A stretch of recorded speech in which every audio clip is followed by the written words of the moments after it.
The Tribal Health and Human Services Department of the Confederated Salish and Kootenai Tribes is proud to present Good Medicine, a program dedicated to the wellness of the Flathead Nation. The mission is summarized quite simply: a healthier people, a stronger nation. We will strive to make Good Medicine a reliable source of ideas and information about health issues so that everyone can make informed decisions about their own lifestyle and health care. You will meet health professionals, tribal government and spiritual leaders, and interesting people from the tribal community discussing important health issues that profoundly affect us all.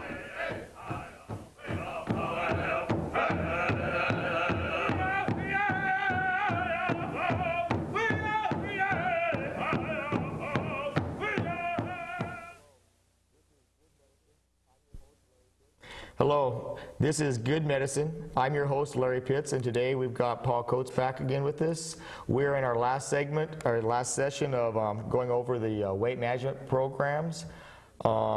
And just for future notice, this will be our last weight management program, and next week we're going to get into the business of healthcare with a lot of our higher up people in our system as well as in the tribal government. So, Paul, how are you today? Oh, I'm doing good. Doing good, all right. Well, Paul, we're back to weight management this week, and we're going to sort of pull this all together. We're talking about the medications that we're using, and so, Paul, let's get this thing really rolling. What is the weight management program? Well, the weight management program, I was thinking about this the other day, Larry. I would actually like to change it to call it the fat management program. That's not politically correct, though, so. It's not politically correct, so we'll keep the weight management program. What we have available through Tribal Health, and there's also some private physicians' offices that have a similar program, is a weight management package that includes several different components. And if you look up on the slide, you can see that there are 5 things listed there. A good weight management program, whether it's through Tribal Health or through some other facility, should, and in our case does, include these different components. A good medical evaluation should be part of it. And medications are sometimes used, and frequently within our program we're using medications. Nutritional and eating education is an important part of it, and we did a whole show about that earlier. Exercise is also an important component of any kind of a weight management program that people are involved with. And because weight is often such an emotionally heavy situation for people. Nice word. Frequently, and it's very advisable to have some sort of counseling or emotional support network that's involved in a weight management program. And I'm really pleased with what I've seen come together within the tribal weight management program, because we really have all of these different components that are active at the present time. So there are people out there that are trying to do these type of things without the program that we've instituted here within the tribe. Yeah, and different practices will use a registered dietitian or have somebody within their office that is knowledgeable about healthy eating habits.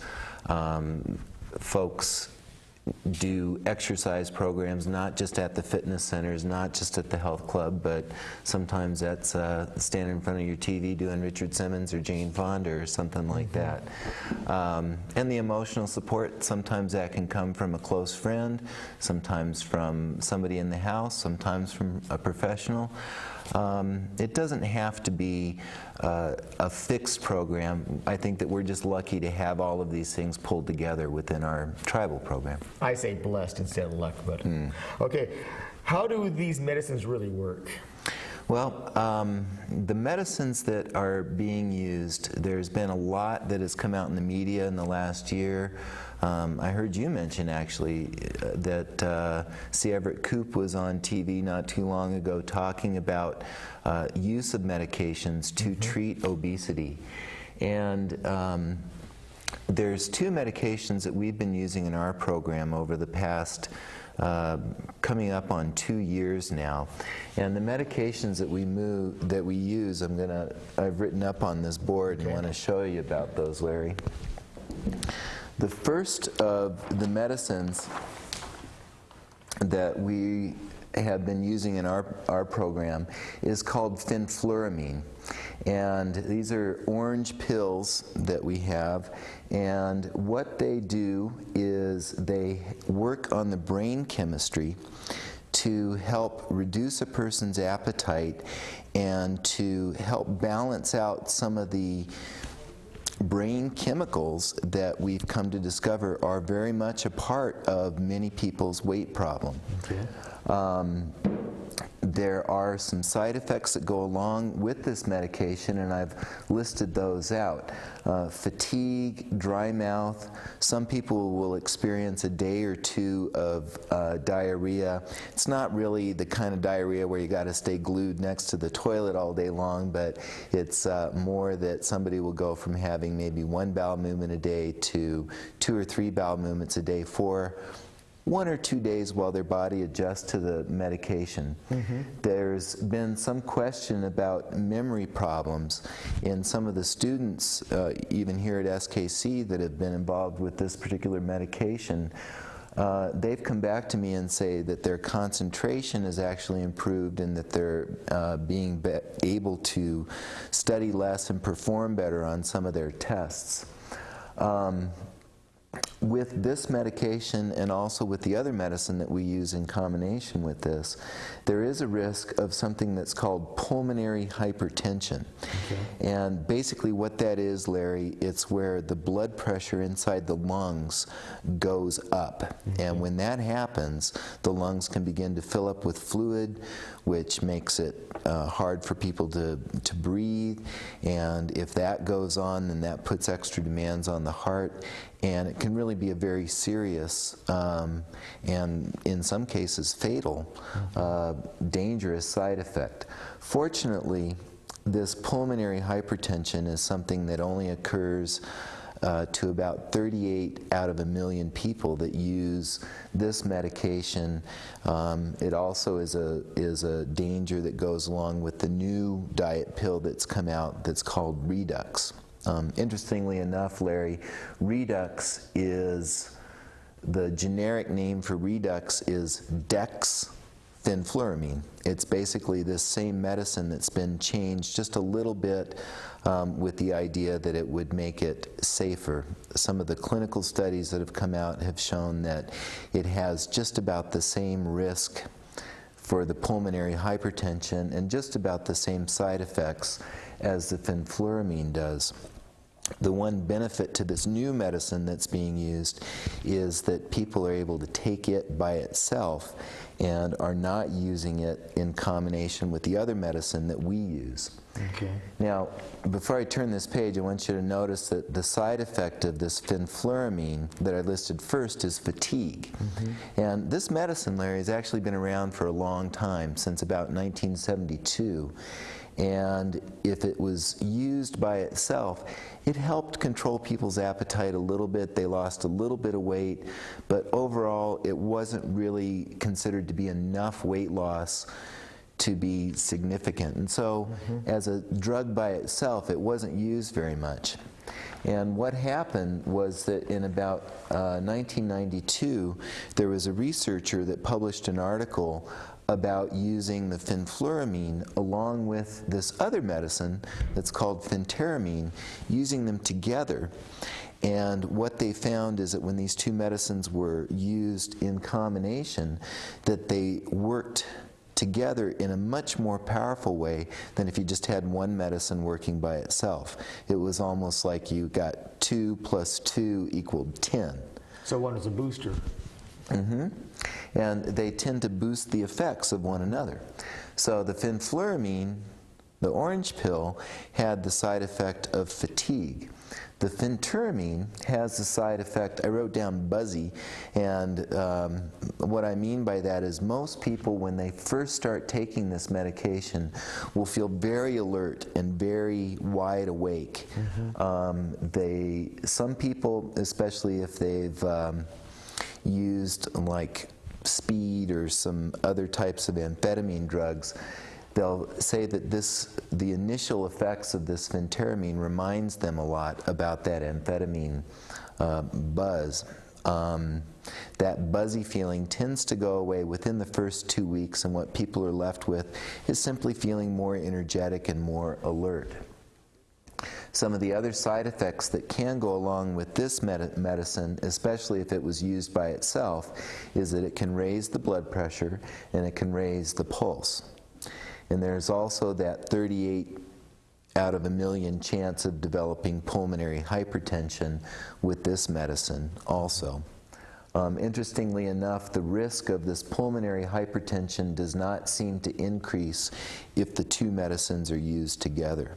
Okay. So these are the medicines that we're using in the tribal weight management program, and I haven't gotten into the habit of prescribing the new medicine simply because I'm familiar with these. I know how they work, and I feel comfortable using those, and I don't know the other medicine as well. But there's many doctors that are using the other medicine. You know, if I was sitting on the outside in the TV world right now, and I just listened to what you were talking about, I guess the red lights would sort of flash that says risk of, pulmonary hypertension. Are you making people very aware that that is a risk in our program, and that what they need to be looking for?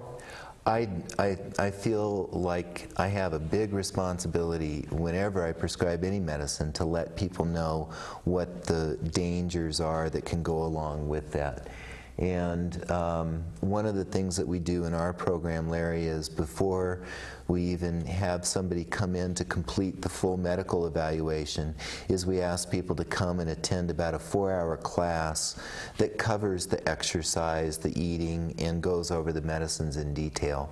And we talk about this pulmonary hypertension along with the other side effects also. People like the idea of there being a pill that's going to help them to lose weight. Mm-hmm. And so people are always looking for a magic bullet that's going to do the job for them. And these medicines, while they're not a magic bullet, they do help.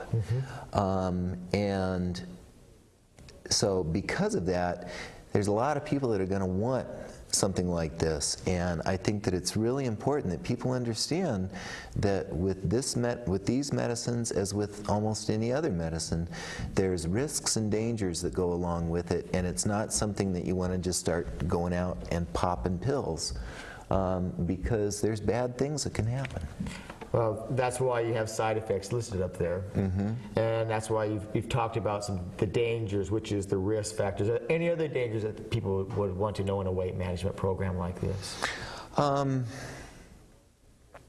Well, I think that the big one is this pulmonary hypertension. Okay. And I guess the other danger is not so much from the medicines, but it's about becoming psychologically dependent on a pill to do the work for you. And the big A word, in other words, addicted. Addiction. Okay. Sure. What kind of addictive side effects are there? Well, the problems with addiction are, with this medication, considered to be low risk for addiction. And on the slide that's on the TV, or on the screen there, what I want you to see is that these two medications, the fenfluramine and the phentermine, are listed at the very bottom of that list. And what that means is that there's a low potential for addiction with these medicines. But there is a potential for addiction, yes. Okay. Well, Paul, we're going to take a short break here. For those out there in the TV world, we're going to break now for the Let's Ask Marjorie session of our program. We'll be back in a few minutes with a special guest of ours and with Paul, so thank you for being with us. We'll see you in a minute. Hi, we're here with Marjorie on Let's Ask Marjorie. Marjorie, today we've got a question that came into us that says, Marjorie, we all know that Medicaid and Medicare are considered entitlements, at least for the time being. What is an entitlement as far as tribal health goes, and will that change in the future? Well, we're funded through the Indian Health Service, and most of us believe that the treaty signed that gave away 98% of the United States in return for health and education benefits. If we really look at the benefits, we'd ask for the land back and give them back the health care, but it is not an entitlement.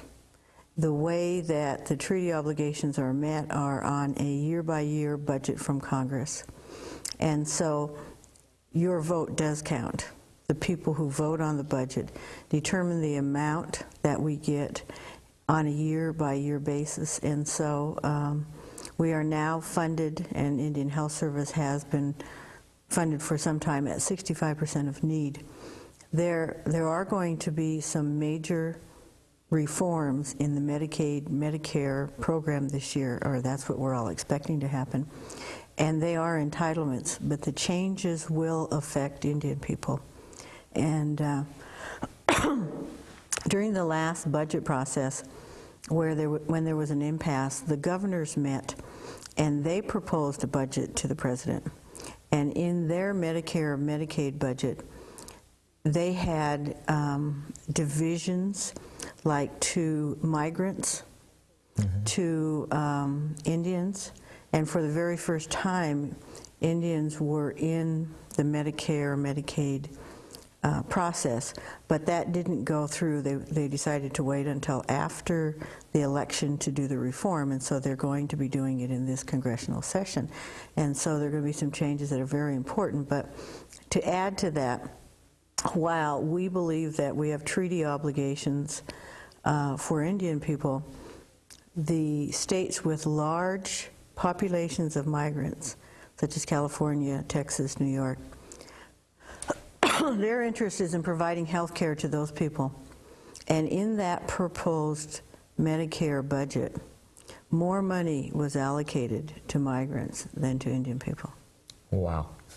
So that's kind of a reason we need to be looking at this really seriously. So no, we're not an entitlement. We're in a budget process. All right, so you've heard it here again today from Marjorie. I want to thank you again, Marjorie. For those of you out in TV land, if you would like to write a question into Marjorie, we ask you to send that to the address at the end of the show, and we would present that in the future. Again, thanks, Marjorie, and we'll see you next week. Thank you. All right, we're back from our Let's Ask Marjorie segment.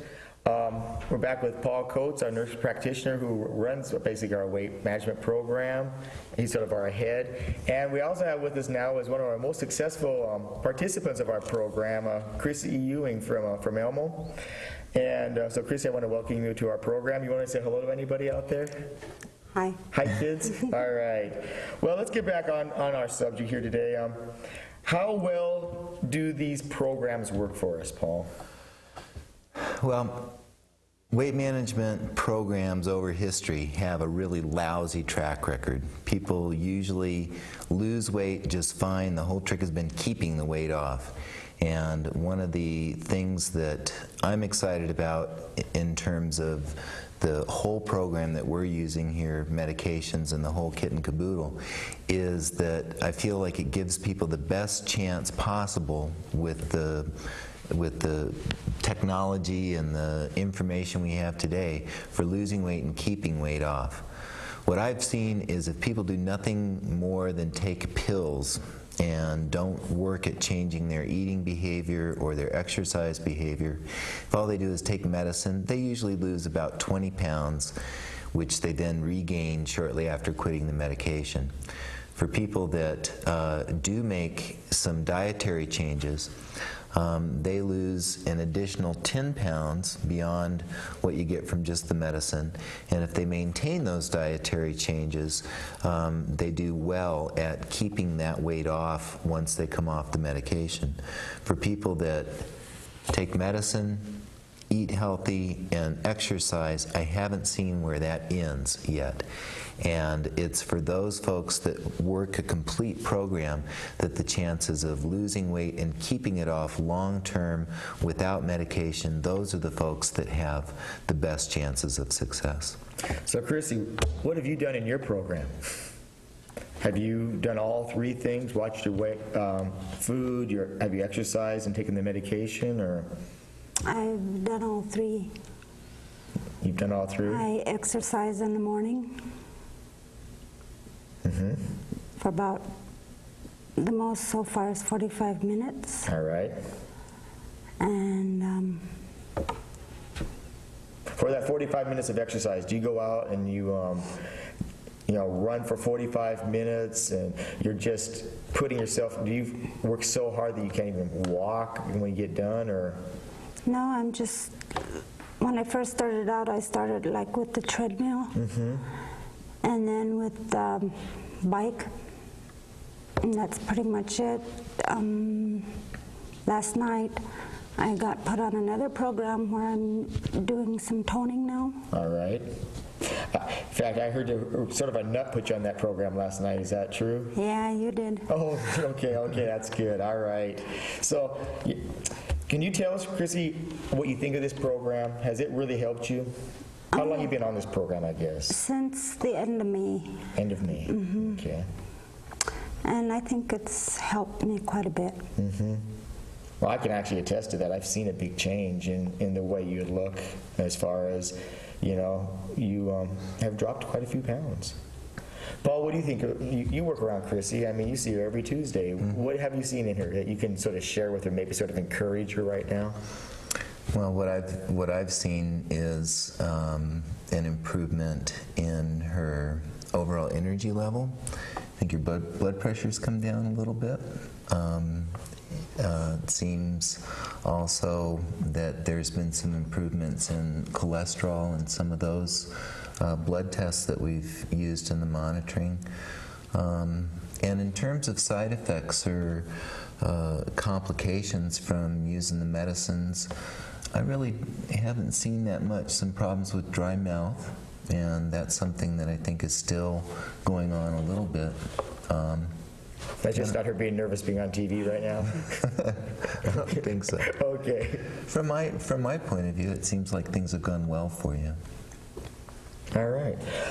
Who can be in this program? Well, like I mentioned earlier, there's a lot of people that want to lose weight, and I'm in that club. You're in the opposite club. You're trying to gain weight. That's right. What the medical community and what we recommend within our program is kind of showing up on the screen now. People who are good candidates for a weight management program, especially one that includes medication, need to really be significantly overweight or obese. And what that means is to be about 30% above your ideal body weight, and that's going to be different for each person depending on if you're male, female, and how tall you are. But we're not talking about this kind of a program being appropriate for somebody that just wants to maybe drop 5-10 pounds so they can fit better into their bikini or look more studly for their wife. These are people that are either at risk for or who already have significant health problems related to weight. And an example would be somebody that is overweight, that has a strong family history of diabetes. What we know about those kinds of people is that their chances of developing diabetes are much higher if they stay overweight, and that the risks of getting diabetes with weight loss start going down quite a bit. The other thing that's an important part about whether or not somebody should use these medicines or work a comprehensive weight management program is willingness to change. It's not a simple matter of just taking medicine and that's it. And like Chrissie has experienced, it takes a lot of work. Exercise, watching what you eat, how much, those kinds of things. The other thing that's important is that people should not have any medical contraindications, which means if you've already got a heart rhythm problem, you really shouldn't be using these medicines, because then your risks of having trouble with the medicines go up quite a bit. Chrissie, let me ask you a question. Did you see a lot of the side effects, or have the improvements been worth it to you? Yeah. You feel better about yourself through this process? Yeah, I do. I guess because, to me, when I look, you are sort of a role model to us up in the Elmo community. You work at the health center. You are very visible. And so what's your plans in the future with this program? My plans? Probably just see that, you mean for other people? See if they could probably get into the same kind of program I have. I think it's a really good program. So it's real positive for you. Yes. I see that's what I think what we're after is trying to get people who are compliant, such as Chrissie in this. It's what it sounds like to me. Well, I think this program opens a window up for people, and being on the medications and being involved in the program opens this window for people to go through and hopefully come out on the other side with a whole new way of eating, with a whole new habit of exercise.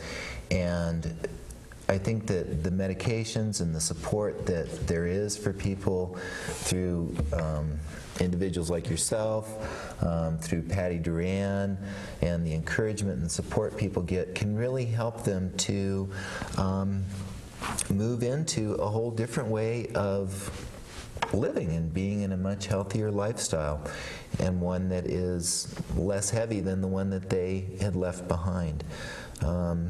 So some good lifestyle changes for the positive. How do people get into this program, Paul? Well, currently for people that are tribal beneficiaries that can receive health care through the tribal system, what we like people to do is to come in and attend a weight management introduction class, and we do these once a month. Most often they're held down in St. Ignatius, but we have held them at other places all over the reservation. And during this class, people get a good overview of all of the different components, the eating, the exercise, the medicines, the emotional parts of it. Once people have gone through that, they then go through a medical evaluation to make sure that there's no medical contraindications or other things that need to be taken care of first. And if everything goes well through that stage, we do a blood test and an appointment with the doctor, and begin the medications and or the other, along with the other parts of the program. And then people are working a program.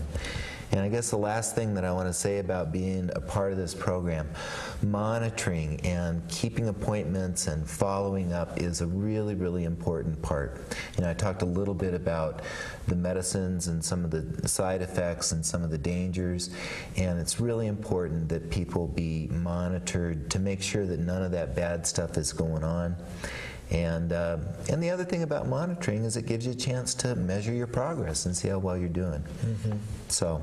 All right. Well, this completes a 4-week series that we've done on the weight management. I want to thank Paul Coates for being with us. Chrissie, I want to thank you for coming on with us today as a successful program participant. What we've covered nutrition, we've covered exercise, we've covered the medication, the side effects, the positives. I hope this will help lead people into making the right choices for what is for you. This show is designed for you. You are the people who we want to give the information to. And as one last thing I'd like just to comment, Paul, is that you won't be here next week to be able to see this program as it's being taped, because he's going to be in Cancun with his wife on his honeymoon, and that's why he looks so sensuous today for us. And I want to thank you for your input. You've been a very valuable resource to us. Again, for future shows starting next week, we're going to be doing the business of health care, and we would highly suggest people watch because it's going to be highly informative. And I just thank you for being our audience. Thank you much, and goodbye.